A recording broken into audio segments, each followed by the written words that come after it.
За hi guys, энэ удаагийн бичлэгээр Таиланд улсын нийслэл хот Бангкок хотод байх 5 rooftop рестораныг бол танилцуулахад бол бэлэн болсон байна. За rooftop гэдэг маань болохоор тухайн барилгынхаа хамгийн дээдлийн давхарт нь одоо террас хэлбэрээр үйл ажиллагаагаа явуулдаг тийм ресторан, лаунж эсвэл клабыг бол хэлдэг байгаа.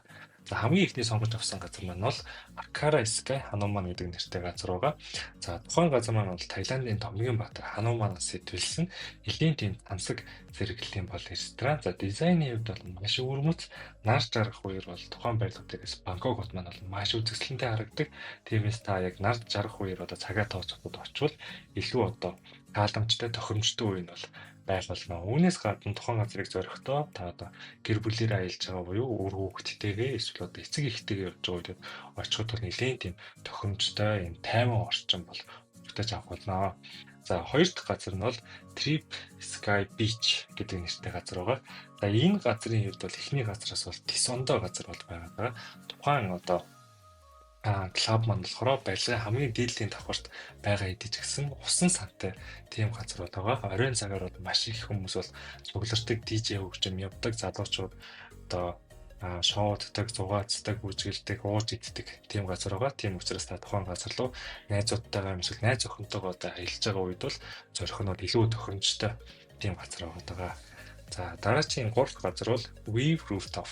За тухайн газар нь бол яг тийм чимээ шуугаан багтай. За одоо дээрээс нь бас одоо Бангкок хотыг одоо толтгодод маш үзэсгэлэнтэй харагддаг. Тийм газар байгаа. За болзоо эсвэл одоо зөвхөн амрах зорилгоор ч юм уу те тухайн газрыг сонгож очивол илүү тийм тохиромжтой хосуудад ер нь бол илүү тийм одоо тохирсон газар байгаа. Хөвчлэн бол очиж байгаа хүмүүст бол дандаа бол хосууд байгаа гэдэг. За 4 дахь 5 дахь газрын хувьд бол хоорондоо одоо ижил төстэй юм нь бол одоо яг тухайн газрыг бол одоо ингээд таньж олох тийм таних одоо тэмдэг бол байдаг. За жишээ нь 4 дахь газар нь болохоор Red Sky гэдэг нэртэй бол газар байгаа. За тухайн газар маань бол Бангкокийн нэлийн алдартай rooftop тийм бол нэг. За нэг юм улаан номын хэлбэрийн одоо нэг юм барьсан байдаг. Би яг юу гэж нэрлэх нь хот мэдэхгүй байна. За тухайн одоо тэр улаан тэр барьсан юмар нь тухайн газрыг бол таньдаг. Одоо тэрүүгээр бол маш алдартай газар гэсэн үг.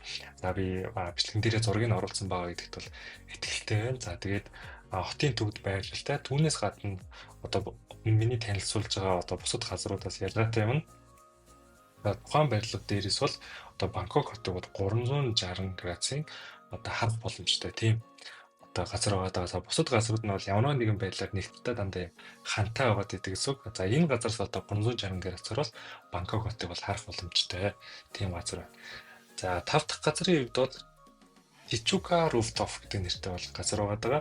За энэ газар нь бол нэг юм модчиг хэлбэртэй тэгээд тийм LED гэрлүүд унтсан нэг тийм юм байдаг. За тэрүүгээр нь бол бас тухайн газрыг бол ер нь бол хүмүүс бол таньдаг тийм газар байгаа. За үүнээс гадна одоо яг зураг авахулах гадаас бол яг энэ 5 дахь газар бол маш гоё газар бол байгаа даа. Одоо Instagram-д ч юм уу, одоо Facebook-д ч юм уу одоо гоё зураг хийх хүсэж байгаа тухайн газрыг бол зорьсон над дээр гэж бодож байна. За үүнээс гадна тухайн газар нь хоёр дахь газартай нэлээд төстэй тийм шоу цэнгийн зугаа цэнгэл ер нь бол одоо сонирхож хөөж очиж байгаа хүмүүс бол хөвчлэн тэнд бол байдгаа. Тэгэхээр та найзуудтайгаа юм уу найз охинтой явж байгаа тохиолдолд бас энэ 5 дахь газар руу явахыг бол одоо зөвлөж जैन. За үр хүүхдтэйгээ юм уу эцэг эхтэй бол эхний болон 3 дахь газар руу явсан нь л дээр гэж бодож байна.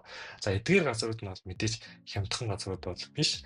Одоо та хэрвээ аяллахын үеэр орой болгон ийм одоо эдгээр газрууд руу очиод авах юм бол төсөн мөнгөний хувьд нэлээд их худ таарна. За тэгвэл аяллаа сүүлийн өдөр аяллыг мартагдшгүй дурсамж бүтээхийг хүсэж байгаа бол сүүлийн өдөр хэрвээ залуухан хүн тэгээд дээрээс найз нөхөдөө найз охинтойгоо явж байгаа бол тухайн газрууд руу одоо очиж шоу зугаа цэнгэл тэ тухайн оройг одоо мартчихгүй өнгөрөх эсвэл энэ газруудаа очиолно. За эсвэл одоо гэр бүлийнхэнтэйгээ өөр хүүхдтэй эцэг эхтэйгээ явж байгаад бас нэг болон 3 дахь газар руу очиод өөрсдийнхөө аяллыг ерөнхийдөө нэг базаад юу болж өнгөрснөө хоорондоо ярилцаад за дээрэс нь өөрсдийнхөө аялсаа хөтлөх Бангкок хотыг дээрэс нь ширтэнгээ дараачийн аяллаа бас төлөвлөж ярих одоо тийм гоё дурсамжийг бол бүтээх боломжтой бол газар байгаа шүү. За ингээд дараагийн бичлэгээрээ хэдүүлээ уулзцгаая. Лайк болон subscribe дараарай guys. За бай.